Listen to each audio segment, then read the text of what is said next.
নমস্কার বন্ধুরা, আজ তোমাদের জন্য বাটি চচ্চড়ি রেসিপি নিয়ে এসেছি।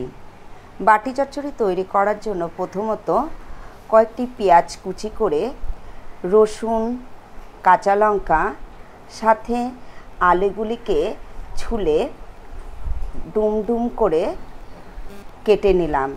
এরপর সমস্ত সবজি কাটার পর একটি অ্যালুমিনিয়ামের পাত্রে আলুগুলিকে রেখে পেঁয়াজ কুচি, রুই মাছের পিস করা টুকরোগুলিকে রেখে দিলাম বাটিতে। এরপর আমি কাঁচা লঙ্কা ও রসুনের পেস্টটি ঢেলে দিলাম। এরপরে হলুদ গুঁড়ো, কাশ্মীরি লঙ্কার গুঁড়ো, স্বাদ মতো লবণ,